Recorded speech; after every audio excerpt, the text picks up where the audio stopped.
नष्टस्य कन्यागति एक नई आशा की झलक।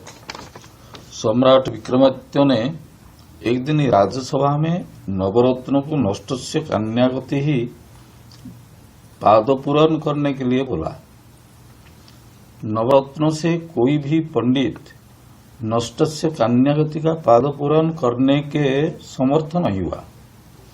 सभ्यों कालिदास के ऊपर नजर डालने लगे, परंतु कालिदास कुछ न बोलकर सम्राट से विदा लेकर अपने घर चल गए। विक्रमादित्य समझ गए पादपूरण करने से कालिदास जैसा महान पंडित भी असमर्थ है। उस दिन का बाद तत्पर दिन सम्राट विक्रमादित्य नगर परिक्रमा करने के लिए निकल पड़े। राजभवन का थोड़ी सी दूर में एक बरगद का पेड़ था।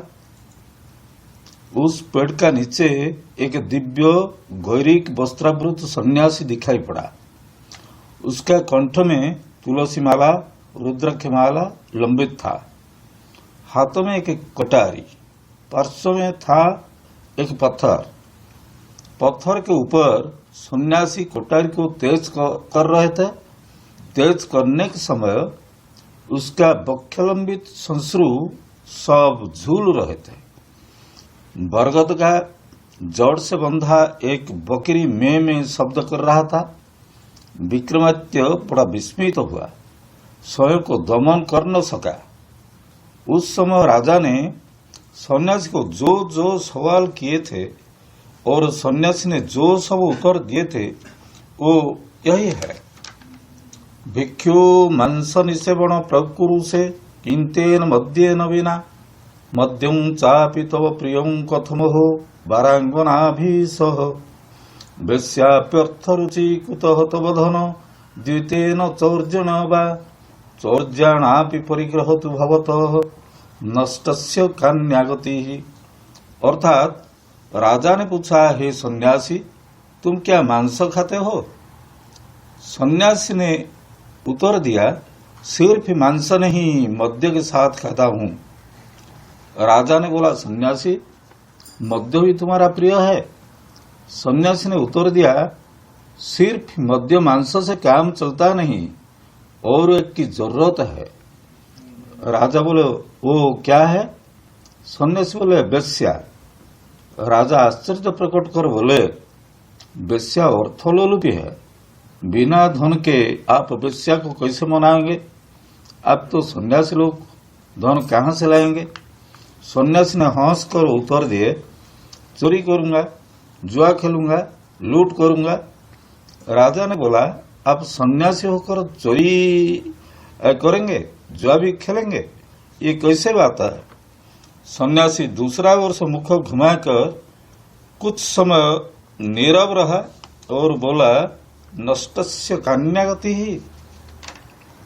विक्रमादित्य चमक उठे, नष्टस्य कन्यागति, नष्टस्य कन्यागति, नष्टस्य कन्यागति का पादपूरण ऐसे ही होगा? अब कौन है? बोलकर सन्यासी का दाढ़ी खींच लिए। स्वयं कालिदास ही दंडायमान। विक्रमादित्य सब समझ गए और ये भी समझ गए, मद्य से सन्यासी जैसे संसार विरागी व्यक्ति इतना नीच गति प्राप्त हो सकते, साधारण संसारी व्यक्ति क्या न हो सकता। मद्य से मनुष्य नष्ट तो हो जाएगा, संक्रामक रोगी की तरह यह सारा राज्य में देश में फैल जाएगा। समग्र देश में सिर्फ मद्य ही मूलाधार हो जाएगा। देश निशाग्रस्त हो जाएगा। अन्याय पाप कर्म सबके साथ साथ देश को ध्वंस कर देंगे। धन्य कालिदास, तुम्हारा ये परामर्श एक राज्य को रक्षा करने के साथ एक सुवर्ण युग की निर्माण करेंगे।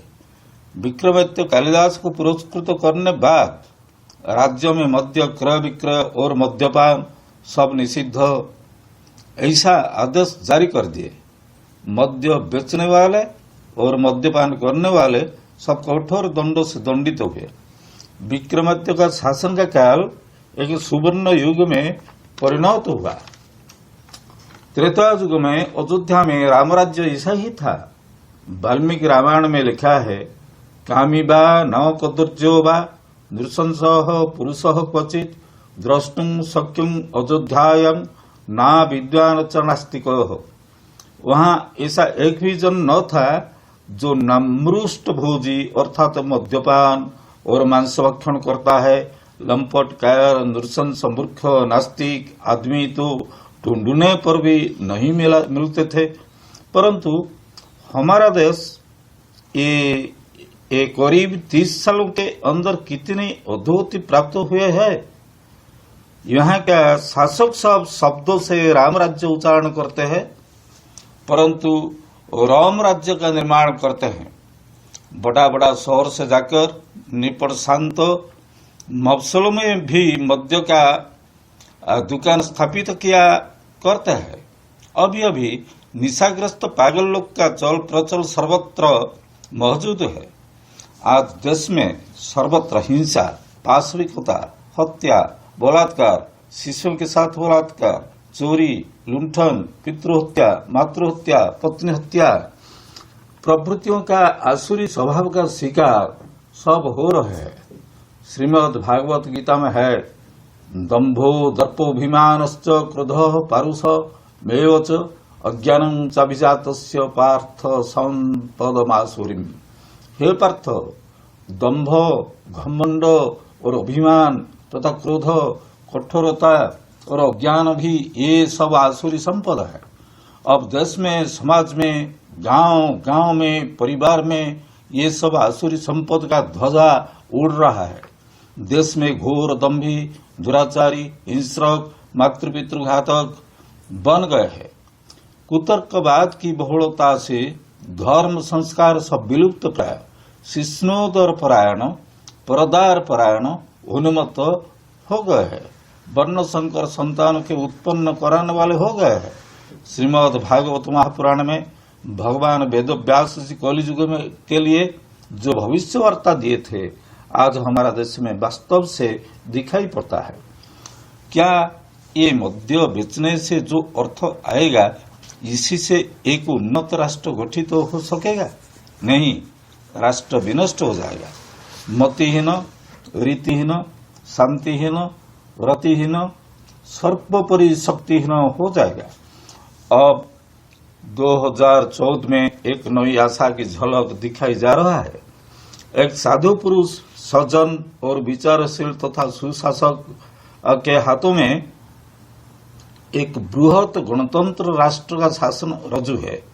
हम सब आशा और विश्वास रखते हैं कि वे अपने साधुता और दक्षता की बल से मध्यरूपी जघन्य गरल को उच्छेद कर राष्ट्र को राम राज्य का रूप देंगे।